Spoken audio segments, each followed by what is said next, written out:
대선 출마를 선언한 후보들을 모시고 이야기를 나눠보고 있습니다. 오늘은 김문수 전 고용노동부 장관 모셨습니다. 어서 오십시오. 예, 반갑습니다. 네, 안녕하세요. 자, 지금 범보수만 놓고 보면 지지율 1위를 달리고 계셔요. 네. 그런데 또 이재명 민주당 대표와 붙이면 큰 차이가 나진 않습니다. 그래서 본선 경쟁력이 좀 떨어진다 이런 지적에 대해서는 좀 어떻게 보십니까? 네, 아직까지 뭐 제가 알려지지도 않고 출마한다고 한 지도 며칠 안 되기 때문에 그런데 앞으로 쑥쑥 자랄 것으로 생각합니다. 아, 그래요? 네. 중도표 뭐 걱정 없으십니까? 중도라면은 뭐 저처럼 가장 왼쪽에도 있어 보고 또 가장 오른쪽에도 있어 보고 제일 밑바닥 공장에도 제가 한 7년 이상 다녔습니다. 노조위원장도 해보고 또 국회의원도 해보고 도지사도 해보고 장관도 해봤지 않습니까? 그러니까 제일 바닥에서부터 제일 위로 또 저는 감옥에도 가보고 해고도 당해보고 학교에서 제적도 당해보고 또 고등학교 때 무기징역도 당해봤기 때문에 저처럼 다양한 층을 어우를 수 있는 이런 다양성을 가진 것이 중도 포용성이 좋지 않겠나 그렇게 봅니다. 근데 일각에서는 사실 이제 윤석열 전 대통령과 끝까지 이제 지지한 그 부분이 이 친윤 이미지가 그 중도 확장에 좀 걸림돌이 되진 않겠냐라는 시각도 있는데 어떻게 보십니까? 그러나 그것은 일정한 한계, 예를 들면은 윤석열 대통령이 탄핵 파면된 이 과정 자체가 우리 당 전체에 어려움이 있고 또 저도 윤석열 대통령이 임명해서 장관이 됐기 때문에 그런 부담이 있겠지만 그거를 뛰어넘는 제 자신의 삶의 경력 그리고 중도라는 것은 민생이라고 봅니다. 그리고 중도는 경제다. 중도는 실용이다. 저는 그렇게 봅니다. 그렇기 때문에 이런 부분에서 제가 강점을 가지고 자라날 것으로 그렇게 뛰고 있습니다. 아, 그렇다면 이 선거 과정에서 뭐 윤 전 대통령을 찾아가서 오늘 이제 사저로 돌아가셨던데 뭐 지지를 요청하거나 이럴 생각은 없으신? 뭐 그럴 정도로까지 뭐 대통령 지금 그러지 않아도 머리 아프신데 저까지 가서 또 부담을 드릴 수는 없다고 생각합니다. 아, 혹시 윤 전 대통령이 좀 경선 때 메시지를 내는 거에 대해서는 어떻게 생각하세요? 그렇지 뭐 그렇게 하실 가능성은 저는 높지 않다고 보고 있습니다. 왜냐하면 본인 자신이 지금 재판도 받아야 되고 뭐 여러 가지로 좀 형편 자체가 그렇게 좋지 않지 않습니까? 자, 한덕수 권한대행 이제 출마 얘기가 나오는데 오늘 이제 출마를 이제 위해서 그만둔다면 좀 국정에 문제가 있을 수 있다 이런 우려를 좀 하셨는데 그러니까 국정 공백을 좀 우려하시는 거예요. 그렇습니다. 지금 한덕수 총리가 지금 민주당에서 과거처럼 또 탄핵을 또 하겠다. 그래서 곧 내일 바로 탄핵 표결을 한다. 이 정도쯤 되고 통과될 가능성이 있다 이런 보는데 지금 한덕수 총리를 탄핵할 가능성은 지금 거의 없죠. 왜냐하면은 국민의힘에서도 한덕수 권한대행 탄핵에 거기 동참할 사람이 없을 거예요.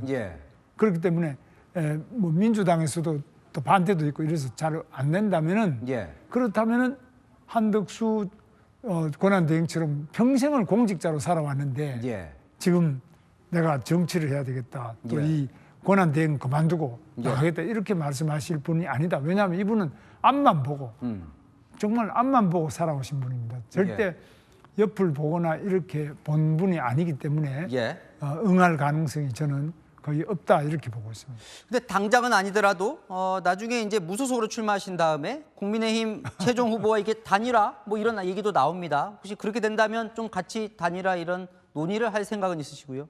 뭐 그건 즐거운 상상인데 그렇지 않아도 저는 한덕수 총리와 일을 같이 해본 사람으로서 이분은 아주 공무원 중에서 정말 정통 공무원이고 가장 모범 공무원이기 때문에 옆눈을 보지 않고 항상 앞을 보고 평생을 살아오셨던 분인데 지금 또 옆을 쳐다보기에는 너무 여러 가지로 좀 옳지 않은 그런 거로 생각하실 겁니다.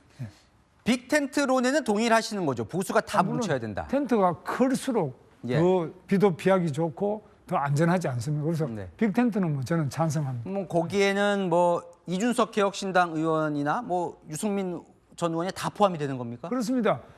이재명 후보를 꺾을 사람이 있다면 이준석만이 아니라 누구라도 뭐 전혀 새로운 신인이라도 우리는 모두 그 텐트 안에 모셔야 된다고 생각합니다. 좀 이제 얘기들 많이 좀 궁금해하는 대목들이 있을 것 같아서 혹시 우파 진영 일부에서 이 부정선거 의혹을 계속 제기를 하는데 혹시 좀 부정선거 의혹에는 좀 동일하시는 편이신가요? 부정선거 의혹 자체가 검증돼서 나온 건 아주 몇 개 안 됩니다. 그러나 예. 그럴 가능성에 대해서 문제를 제기할 때는 우리 공무원들은 예. 누구라도 문제를 제기할 때는 그것이 아니다는 것을 입증해서 보여줄 책임이 있습니다. 네. 그래서 이것이 공무원들이 민원을 대하는 기본인데 이번 선관위는 그런 점에서 많은 집단 민원이라고 그러죠. 예. 여러 사람이 문제를 제기하고 그 상당한 합리적인 근거가 있다 싶은데 그런 것들을 충분하게 검증하고 또 잘 민원을 제기하는 분들한테 보여주고 예. 함께 검증하는 이런 과정이 좀 부족했어요. 부족했어요. 그럼 예. 더 해야 된다. 예. 나경원 의원 같은 경우는 단계적으로 오늘 사전 투표를 좀 폐지하는 방안도 냈거든요. 거기에 대해서는 어떻게 보십니까? 폐지하는 쪽보다는 제가 예. 볼 때는 이 사전 투표의 문제점, 예. 예를 들면 관외 사전 투표는 서울 사는 사람 부산 가서 투표한다 이런 건 겁니다. 예. 그다음에 그 투표함을 이 서울까지 보내는 과정, 그렇죠. 또 투표지를 보내는 것 이런 여러 가지 문제가 많이 있기 때문에 예. 이런 것들을 충분하게 고치거나 또 국민들이 납득할 때까지 고쳐보고 안 될 때는 폐지할 수 있다고 봅니다. 그러나 그 폐지는 예. 법을 바꿔야 되기 때문에 예. 여야 간에 합의가 돼야 됩니다. 합의가 돼야죠. 네. 홍준표 시장은 헌법재판소 폐지도 주장을 하고 있는데 헌법재판소에 대해서는 좀 어떻게 보십니까? 헌법재판소가 사실 여러 가지 문제를 많이 우리들한테 보여줬습니다. 절차상의 문제, 예. 또 그리고 이번에도 보면은 늘 박근혜 대통령도 늘 8대 0인데 예. 정말 소수 의견이 없느냐 네. 좀 이상하지 않습니까?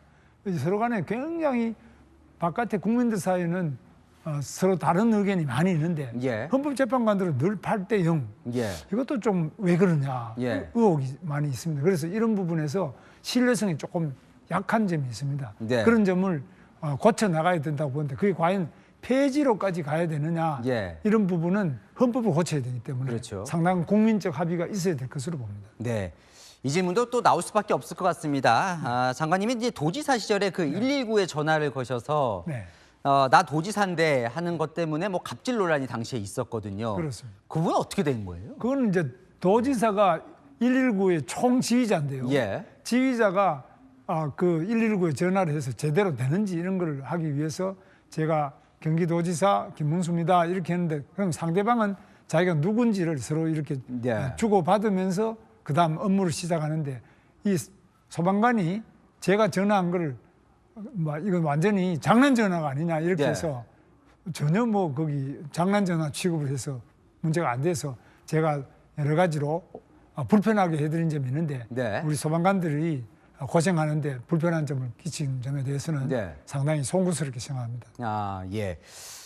5년 만에 오늘 당에 가보시니까 어떠십니까? 오늘 회관 좀 돌아다녀 보셨잖아요. 예, 뭐 회관은 네. 뭐 제가 국회의원 할 때도 그렇지만은 장관 할 때도 자주 이제 네. 국회의원실 자주 가는데 당사도 뭐 오랜만에 가기도 했지만은 예.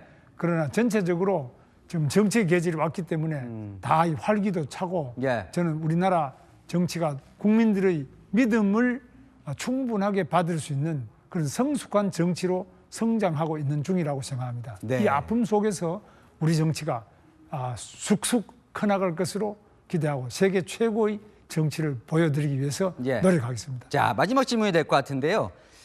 결국 이제 상대가 이재명 전 민주당 대표가 될 가능성이 큰 상황이면 다른 국민의힘 후보들보다 어떤 점에서 강점이 있으십니까? 이 전 대표와 맞서는 데 있어서. 뭐 저는 이재명 대표처럼 자기 형님을 정신병원에 보낸다든지 네. 뭐 형수한테 쌍욕한다든지 네. 또는 뭐 조그마한 대장동 같은 거 개발하면서 많은 사람들이 그 의혹이 있고 국민적 의혹을 받는다 이런 건 없지 않습니까? 예. 저는 그 대장동, 백현동 이런 거에 비하면 수십 배 큰 광교 신도시 또 판교 테크노밸리 평택의 삼성 고덕 반도체 단지 또 파주의 LG LCD 단지부터 시작해서 많은 개발을 했습니다. 그리고 이 과정에서 단 한 번도 의혹이 없었고요. 네. 제 측근이 뭐 의문사를 한다든지 수사를 받는다 이런 것도 없습니다. 그래서 그만큼 저는 청렴하면은 영생할 것이고 네. 부패하면 즉사할 것이다. 네. 이걸 아주 화장실에도 전부 써붙여 놓고 명함에도 다 그래 써서 청렴도 꼴찌의 우리 경기도를 네. 최고의 경기도로 제 재임 중에 다 바꿔냈습니다. 그래서 이런 점에서 가장 대비가 될 거로 생각합니다. 알겠습니다. 이재명 대표의 형 관련 언급은 또 본인들은 좀 부인하고 있으니까요. 그 부분은 조금 참조를 하면 좋겠습니다. 오늘 말씀 여기서 마무리하겠습니다. 김문수 전 고용노동부 장관이었습니다. 나와주셔서 감사합니다. 네, 감사합니다.